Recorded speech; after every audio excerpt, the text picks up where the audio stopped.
So then, Forochel. I think that's going to be a nice place to do, don't you think, guys? So welcome to the Forochel segment of my Let's Play. So how are you guys doing? I'm just showing you the way. I came to Osferod, and we're just travelling up there now. So Forochel is level 42 to about level 50 area. I think it lasts at least 3 or 4 levels. And I'm starting this a bit late. I think Forochel is actually also a point where you can get the page drops that I was talking about in a previous episode. So as you can see, it's quite a big expansive area if I show you. And we're going to start off in Kota, and you kind of move your way towards Yarkokuru, Pentipelda, and then you went going all around here towards Zigelgund, all the way up here, and Surikaya. So it's quite a huge area.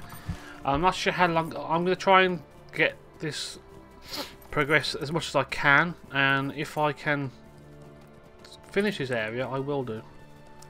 But if I, of course, end up leveling too much and so forth, I probably will not cover it all, like how I did with Evendon. So, and again, I'm recording this, and I'm not feeling too good today, so if I seem a bit stuttery, it's just because of the cold. You know what the weather's like. It kind of makes you feel sicky and horrible.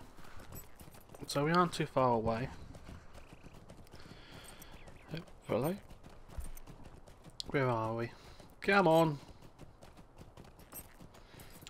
And you'll soon see why Forochel. I like Forochel. You can see a hint of it now. And then 3, 2, 1. Look at that. Snow! No! I don't want snow. I'm cold. It's silver hair. I like silver. Aha. And as you can see, it's a frozen wilderness where no one comes except the people who live here. And now we're officially in Tor and Forochel. Now I used a Starboard Master's Writ to get up here. You would have to normally ride up here, but I thought, you know what, let's do it quickly, get ourselves up here and get going. Especially considering I'm a busy boy recently. Well, not busy, but it feels like that way. Let's just turn my volume up so I can hear the game a bit more. But yeah, I like the music here quite a lot as well. It's so soothing, even though it's wintry. And I always do feel cold when I do this region, just because the way it emanates off the screen. God, the pathing's a bit funky on this stable mount, I think. Yeah, you jump off that horse. Come on, little donkey. Make your way up the ladders. There's no ladders, what are you talking about? I must be taking some weird stuff. So anyway, as you can see, it's nice and cold. I will see you at the point. And we've made it. Here we are. Nice and stable. I'm going to dismount. There's a guy there, I'm going to talk to him. Minor. The one unique thing about this place is the reputation works differently. You'll see. You start with negative rep because you're an outsider, because the people here are a close folk and they're very ritualised, and they don't trust the outside folk down south. You'll see. Come on then. Oi.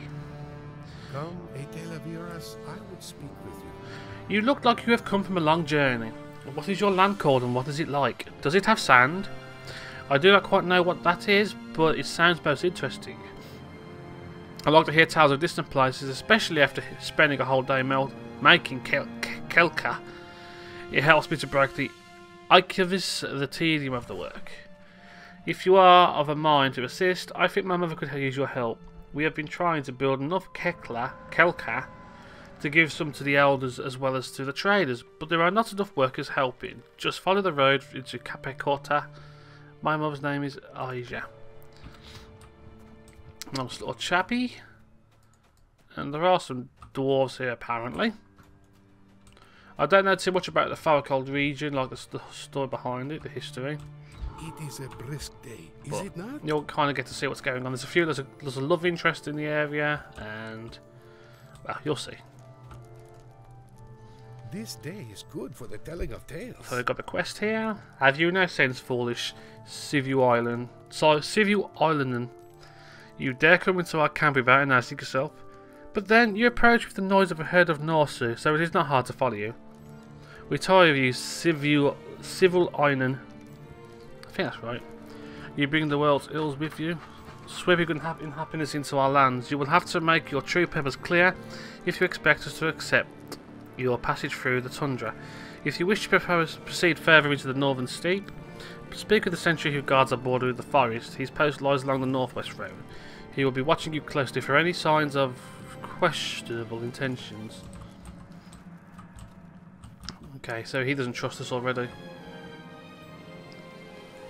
And I just realised this area is going to be so much easier if I want to make it, because I can teleport to people, but for the time being we won't do that. You'll also find part of a deed, you'll have all different skill trainers here, Lore Master and all those, and they all have quests.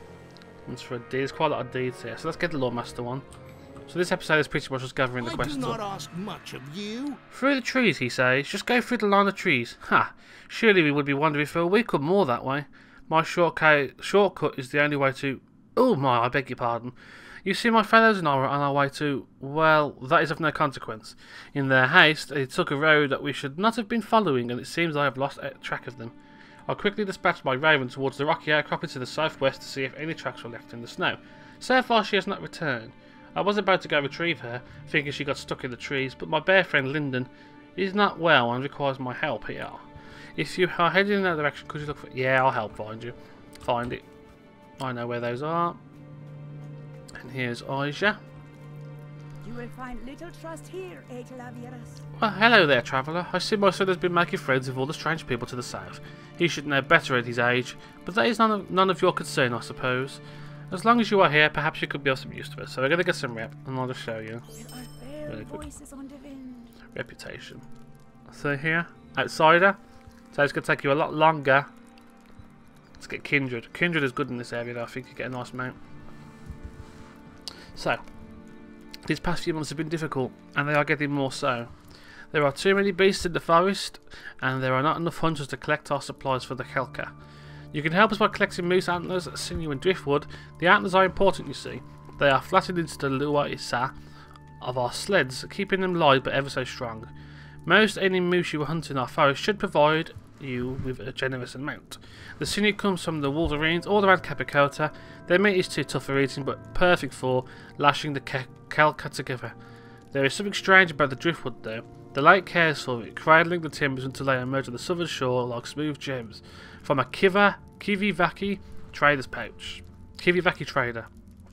The wood glows like the moon, and because the Kelka are formed from it, they will always guide us back to our homes. My people depend upon the Kelka to take our goods from village to village. Your help is greatly appreciated. I think... Should we go and speak to the sentry? Why not? The sentry is about over there, but I'm going to teleport over just for the sake of it. And he's got... Oh, you're so scared. The breath of the Witch King blows. No, they are trapping me, circling around me, and I'm sorry, just the terror they wrought still shudders through my mortal frame. It was the Susie, what you call wolves, that is. I thought at first that the wind had spun into a terrible squall, but then they began to howl, insane way, like a giddy group of children playing a game. Their hideous screams of delight became snarls at my tent, as my tent was torn apart. I was sure I'd be rent limb from limb, but once they got my Miega's food supplies, the whole pack vanished. Greedy buggers. So the Susie have always been an evil breed, but with the onset of this frozen winter they have become more bold and even more dangerous. They raid our guard tents, and some have even assaulted Capicota. If you wish to try and gain the trust of the Lumivaki of Capicota, you will have to hunt down the Susie and kill as many as you can. They prowl all around us. Hurry, I don't want to become the Susie's next meal, and these things are a nuisance, how dare you. They stun as well, so don't go too near them.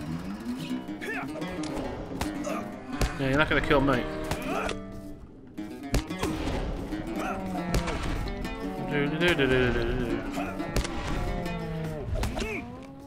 Silly boy. I wasn't supposed to kill you yet. So, that's a bit of a warm-up for Forochel. And in the next episode, we will actually start to try and clear things up for them. We've already got one antler. which is good. So guys, as usual, have a good day, have a good night.